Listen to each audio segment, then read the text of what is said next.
Saudara, program Catatan Dr. Lukas hadir bagi Anda untuk bisa belajar bagaimana hidup sehat. Terlepas dari seberapa baik dan sehat kebiasaan hidup, dalam kondisi yang prima pun kita bisa mengalami penderitaan, baik fisik, mental, atau keduanya dalam waktu bersamaan. Alkitab banyak membahas tentang kesehatan, salah satunya adalah catatan Dr. Lukas dalam Perjanjian Baru. Dan melaluinya Anda akan menerima banyak hal tentang Yesus Kristus, penyembuh ajaib yang menyembuhkan manusia dari penyakit fisik maupun rohani. Dia bahkan mengalahkan maut, mengorbankan nyawanya untuk menebus dosa, supaya manusia bisa hidup kekal bersamanya.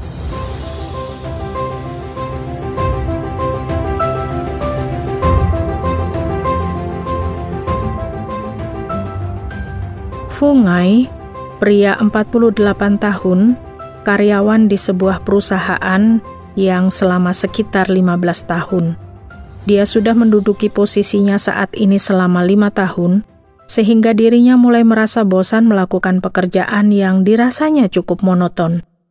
Fungai menginginkan perubahan, tetapi dia baru tahu bahwa di usianya sekarang akan sulit baginya untuk mendapatkan pekerjaan baru.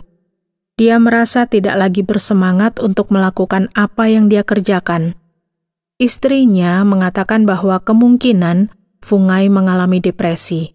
Dia pun memikirkan tentang kemungkinan ini. Namun ada satu hal yang disadari oleh Fungai baru-baru ini.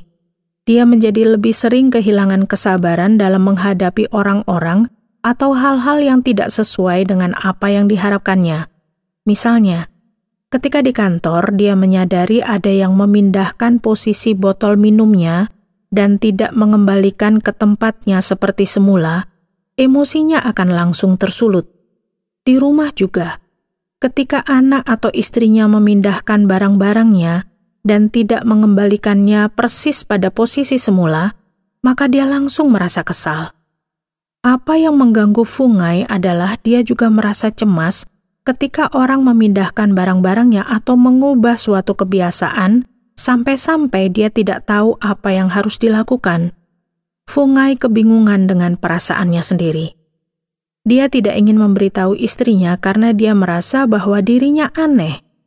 Selain itu, dia juga merasa malu tentang apa yang dirasakannya. Seiring berjalannya waktu, Fungai semakin merasa cemas dan depresi. Apa yang harus dilakukannya? Suatu hari, salah satu teman kerja Fungai mendatanginya dan mengajaknya untuk makan bersama setelah pulang kerja. Fungai sudah lama mengenalnya dan dia menghormati temannya ini. Sembari makan bersama, Fungai bercerita tentang apa yang terjadi dalam kehidupannya. Temannya kemudian mengajak Fungai menemui dokter di rumah sakit terdekat untuk memeriksakan gejalanya ini. Dia yakin bahwa dokter bisa membantu Fungai. 1 minggu kemudian, Fungai pergi menemui dokter bersama temannya. Dokter memeriksa dan melakukan beberapa tes darah. Hasil tesnya menunjukkan ia tidak punya gangguan kesehatan apapun. Tapi dari gejala yang Fungai ceritakan, dokter mengatakan bahwa ada kemungkinan ia mengalami gangguan obsesif-kompulsif. Dokter menjelaskan mengenai 2 gejala gangguan obsesif-kompulsif. Pertama, obsesi, yaitu pikiran spesifik yang muncul berulang-ulang dan mengganggu keseharian individu. Salah satu bentuk obsesi adalah kecemasan. Inilah yang Fungai rasakan beberapa bulan ini. Beberapa orang dengan gangguan obsesif-kompulsif merasa cemas secara terus-menerus. Mereka mencemaskan hal-hal buruk yang mungkin terjadi pada diri mereka sendiri atau orang di sekitar mereka. Mereka juga mencemaskan pandangan orang lain mengenai diri mereka, serta kemungkinan akan gagal. Kebanyakan orang dengan gangguan ini mencemaskan banyak hal sekaligus. Bahkan ketika apa yang mereka cemaskan tidak terbukti, mereka akan mencari hal lain untuk dicemaskan. Tentu saja hal ini menyebabkan stres bagi penderita gangguan obsesif-kompulsif. Kehidupan mereka menjadi tidak menyenangkan dan penuh dengan ketakutan. Mendengar hal ini, Fungai sangat terkejut karena penjelasan dokternya sangat sesuai dengan apa yang dia rasakan. Bentuk lain dari obsesi adalah pikiran intrusif. Gejala ini merupakan kemunculan pikiran atau imajinasi yang sangat mengganggu individu. Pikiran atau imajinasi ini sangat mengganggu karena tidak sesuai dengan kepribadian orang itu. Salah satu contoh yang diberikan dokter adalah seseorang membayangkan dirinya memukul bosnya. Padahal orang itu tidak punya perasaan negatif pada bosnya. Namun ketika imajinasi itu muncul, dia merasa ketakutan bahwa dirinya akan kehilangan kendali dan benar-benar melakukan sesuatu yang bisa melukai bosnya. Inilah yang membuat pikiran intrusif menjadi sangat mengganggu. Perilaku yang muncul dalam pikiran itu adalah sesuatu yang mengerikan dan tidak mungkin dilakukan. Mendengar hal itu, Fungai sangat terkejut sekaligus takjub karena apa yang dikatakan dokternya sangat sesuai dengan apa yang dirasakannya. Dia juga terkadang punya pikiran untuk melukai dirinya sendiri ataupun orang-orang di sekitarnya, dan dia takut tidak bisa mengendalikan pikiran itu. Dia kemudian bertanya kepada dokter itu apa yang harus dilakukannya. Dokternya menjawab bahwa yang pertama kali harus dilakukan Fungai adalah pulang ke rumah dan membuat daftar berisi kekhawatirannya, mulai dari apa yang menurutnya kurang penting sampai yang sangat penting. Contohnya, mulai dari kekhawatiran mengenai posisi barang-barangnya, sampai pikiran tentang melukai dirinya maupun orang lain. Kemudian dokter itu meminta Fungai datang kembali beberapa hari kemudian supaya mereka bisa mendiskusikan daftar itu serta membuat cara bagaimana mengatasi gangguan obsesif-kompulsif yang dialaminya. Fungai dan temannya pun menyetujui saran itu. Dalam perjalanan pulang dari rumah sakit, teman Fungai mengatakan bahwa dia memiliki solusi lain untuk mengatasi masalah yang dihadapinya. Mendengar hal itu, Fungai sangat tertarik karena dia sangat frustasi dengan masalahnya. Temannya kemudian melanjutkan bahwa solusinya adalah dengan mengenal Yesus Kristus. Fungai kemudian bertanya, siapa itu Yesus Kristus dan bagaimana dia bisa mengenalnya? Apakah Yesus tinggal di kota yang sama dengan mereka? Teman Fungai kemudian memberitahunya bahwa Yesus Kristus adalah Tuhan atas semesta alam dan Dia adalah Juru Selamat dunia. Temannya kemudian mengajak Fungai membuka sebuah bagian dalam Alkitab yang berbunyi, "Pada mulanya adalah Firman. Firman itu bersama-sama dengan Allah, dan Firman itu adalah Allah." Firman yang dibicarakan dalam ayat ini adalah Yesus Kristus. Selain itu, teman Fungai memberitahunya bahwa Yesus Kristus datang ke dunia untuk memberitakan kebenaran. Bagian lain dalam Alkitab membicarakan tentang hal ini. "Engkau mengatakan bahwa aku adalah raja.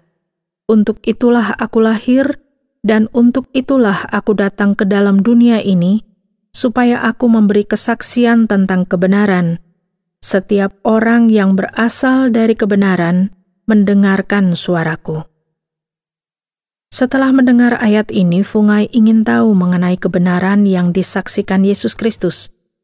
Temannya kemudian menunjukkan bagian lain dalam Alkitab yang berbunyi, "Sesungguhnya barang siapa mendengar perkataanku dan percaya kepada Dia yang mengutus aku, ia mempunyai hidup yang kekal dan tidak turut dihukum, sebab ia sudah pindah dari dalam maut ke dalam hidup." Apa arti dari hidup yang dikatakan dalam ayat ini? Teman Fungai kemudian menjelaskan bahwa yang dimaksud adalah kehidupan yang penuh makna, kedamaian, dan sukacita. Yesus Kristus juga menjanjikan kehidupan kekal bersamanya di surga kelak. Fungai tentu saja ingin menerima hidup baru. Dia merasa bahwa hidupnya sekarang belum memiliki tujuan. Fungai kemudian bertanya kepada temannya, bagaimana dirinya bisa menerima kehidupan baru melalui Yesus Kristus. Sebelum mereka bisa mendiskusikan hal ini, teman Fungai harus pergi untuk menemui orang lain. Beberapa hari kemudian, Fungai kembali ke rumah sakit untuk berdiskusi dengan dokternya mengenai daftar yang berisi hal-hal yang dikhawatirkannya. Setelah melihat daftar itu, dokternya menjelaskan beberapa hal mengenai pikiran intrusif. Pikiran intrusif pada umumnya berfokus pada 3 hal. Yang pertama adalah pikiran atau imajinasi tentang kekerasan, di mana seseorang membayangkan dirinya menyakiti orang lain. Pikiran yang kedua berkaitan dengan pelanggaran terhadap prinsip etis atau keyakinan agama seseorang. Orang itu mungkin akan membayangkan tentang perbuatan-perbuatan yang dianggapnya jahat atau pikiran-pikiran yang merendahkan Tuhan. Ketika pikiran itu muncul, kemungkinan orang yang mengalaminya akan merasa bersalah dan cemas akan mendapatkan hukuman. Jenis pikiran intrusif yang ketiga berkaitan dengan kehilangan kendali terhadap diri sendiri dan melakukan perbuatan yang memalukan di hadapan orang lain. Orang ini akan membayangkan dirinya kehilangan kendali dan berlari sambil berteriak di tempat umum. Pikiran seperti ini bisa membuat orang khawatir dirinya akan benar-benar kehilangan kendali dan melakukan hal yang mempermalukan dirinya sendiri. Isi dari pikiran intrusif mungkin bisa berbeda dari ketiga kategori ini, tapi pada umumnya pikiran yang muncul adalah satu dari 3 jenis ini. Lagi-lagi, Fungai takjub dengan penjelasan dokter ini karena hal ini sama persis dengan apa yang dirasakannya. Dokter meminta Fungai untuk pulang dan mulai berfokus untuk mengendalikan ketiga jenis pikiran yang tadi sudah mereka bahas. Sesampainya di rumah, ternyata teman Fungai sudah menunggunya untuk melanjutkan diskusi mereka tentang Yesus Kristus. Fungai menginginkan kedamaian yang sebelumnya diceritakan oleh temannya dan ingin tahu bagaimana cara mendapatkannya. Teman Fungai mengatakan bahwa caranya adalah dengan mengakui dosa-dosanya.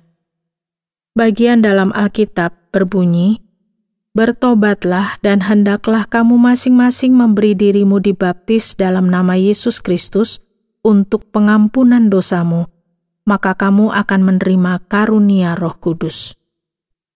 Kita harus bertobat karena dosa-dosa yang kita perbuat telah memisahkan kita dengan Allah. Tetapi pengorbanan Yesus Kristus di atas kayu salib menyelamatkan kita dari hukuman dosa.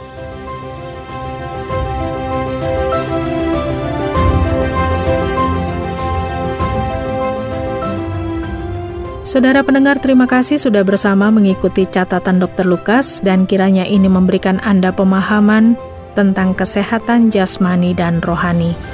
Kalau Anda punya pertanyaan atau terkesan dengan acara ini, silakan kirimkan tanggapan Anda, bisa melalui SMS atau WhatsApp ke nomor 081 333 777 386, 081 333 777 386. Sampai jumpa.